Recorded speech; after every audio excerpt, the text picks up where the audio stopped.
Jai Gurudev, Jai Gurudev, Jai Gurudev, Jai Gurudev. Hi, this is Kerry with an update on the astrology of the week from the Vedic astrology perspective. Today's Sunday, November 13th. The big thing I want to focus on for this week is Mars and Venus. Today, on Sunday, the 13th of November, Mars, who has been retrograde in the sign of Gemini, will be moving back into the sign of Taurus for the next 4 months. That's a long time for Mars to be in one sign. So he's moving in retrograde motion for 2 more months until about mid-January. And then he'll resume direct motion in Taurus, going through the latter part of Taurus until mid-March. So it's a long time. I want to talk about what should we do with this Mars energy. And to kick it off, there's an interesting dynamic going on between Mars and Venus. Mars is a very masculine, fiery planet. I think of Mars as representing the masculine human qualities. And Venus is a feminine, watery planet. I think of Venus as representing feminine human qualities. So there's a very strong attraction between Mars and Venus, but on a base level, they have different agendas, different methodology, and it comes down to reflecting a lot of what human relationships tend to be like. Mars represents power. Venus represents connection. So in all of our relations, we sometimes come up on these issues with when do I compromise, which would be a Venus issue, and how can I maintain my own personal autonomy and power, which is a Mars issue.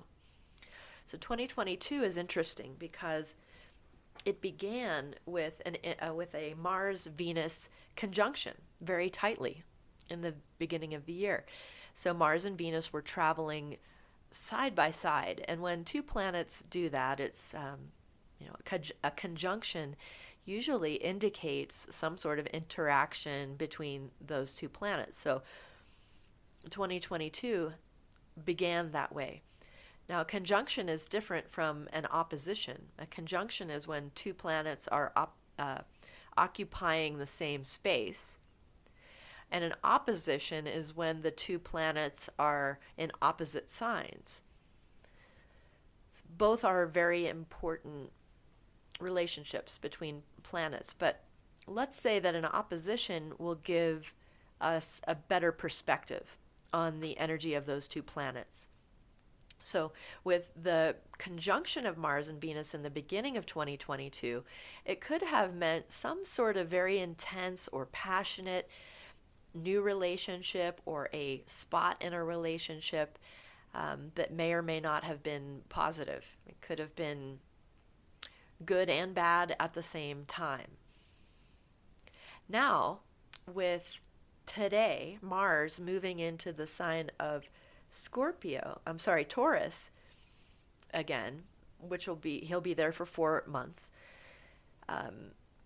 The other day, Venus has moved into the sign of Scorpio. Now, Taurus and Scorpio signs are opposite. So when planets are occupying those signs, they're also opposite. This is a really, really significant opposition of Venus and Mars. Not just because of the passionate regard that I described, but also because Taurus, the sign, is ruled by Venus, and Mars will be sitting in there for 4 months. And the sign of Scorpio is co-ruled by Mars, and Venus will be sitting there for a much shorter time. But from November 13th until December 5th, we're having a very, very interesting and intense relationship between Mars and Venus. Not only are they opposite, but they are occupying one another's signs. This is called sambandha. This is a form of sambandha, which means a very tight connection. This happens in many ways with the planets. So these two are going to be opposite, and they're occupying one another's signs. In addition, interestingly, the nodal axis, which is Rahu and Ketu, are also occupying the signs of Venus and Mars. So this theme of Venus-Mars energy is all over the place in 2022. So November 13th to December 15th. This is a very interesting Mars-Venus situation. It could bring a lot of clarity for relationships. It could give that nudge to let go or push forward in relationships or contracts or partnerships that have been teetering this year. It could be time to say goodbye. It could be time to say, let's reorganize and go deeper. So take a pause right now and think about your relationships and the difficulties and the positives that have been going on this year. These next few weeks are a really good opportunity to push through. The eclipse cycle that we've just had could have been helpful in revealing details that will help you move forward. So beyond this 3 weeks, Venus will be moving out of Scorpio on December 5th. That's why I'm concentrating on this few week period. But remember too that Mars will still be in Taurus for a long time, 4 more months. It's good to think of a plan for that. Now think about Mars as being power and drive. And think about Taurus as being a very creative environment. So if you're trying to do a bunch of projects or write a book or create something new out of something old, this would be a great 4 months to make a plan for that. So that said, the rest of this week, we're seeing a couple more shifts. On Monday and Tuesday, the 14th and 15th, the moon is going to be waning. We've just had the full moon, and now in the next couple weeks, the moon will be waning. It's still pretty bright this week. It'll be in Cancer on the 14th and 15th, which is Monday and Tuesday. The moon in Cancer is great. It shows a lot of sensitivity. And I want to point out right now that Cancer, the sign of Cancer, is receiving the aspect of both Jupiter, who promotes growth, and Saturn, who tends to limit growth. So any kind of sign that's receiving both of those influences at once has an opportunity to rebalance and figure out what needs to go, what needs to stay, how to maintain the growth and limitation balance that Saturn and Jupiter are offering. So both Cancer and the sign of Pisces actually are receiving this energy at the moment. So if those are important signs for you, this could feel like a lot of push-pull.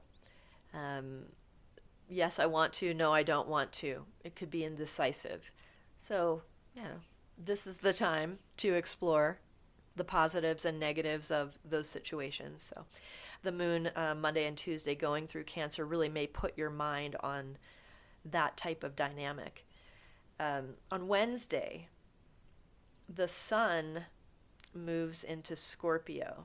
And actually, I forgot to mention that when Mars moves to Taurus on the 13th, soon after that, Mercury also moves into Scorpio. So not only do we have Venus in Scorpio, we have Mercury in Scorpio. And then on Wednesday, the sun joins Mercury and Venus. So there's three, the trio, which I think of as the sun's entourage, Mercury, Venus, and the sun, are going to be in Scorpio with Mars retrograde opposite. So next few weeks could be very dynamic. Mercury being present in the whole situation really helps to have a good perspective and analytical ability with everything. So good luck figuring all of those deep issues out, because they probably will surface in the next few weeks. As we continue on the latter part of the week, the moon is still waning. Wednesday and Thursday it'll be in the sign of Leo, which is relatively clear of aspects at the moment except for Rahu. So when the moon and Rahu are connecting, there can be a little bit of unstable thinking. Maybe not the best decision-making days, Wednesday and Thursday. Friday and Saturday, the moon goes to Virgo. Virgo is receiving Jupiter's energy right now. So Wednesday, Thursday could be a little nervous energy. Friday and Saturday, the moon may feel a little more stabilized by Jupiter's energy. So a lot of shifting this week. Keep yourself balanced. Keep yourself objective. Don't make rash decisions. And really try to understand what your assets are, what your materials are that you're working with, and figure out what you're going to do in the next 4 months to create something new, better, stronger.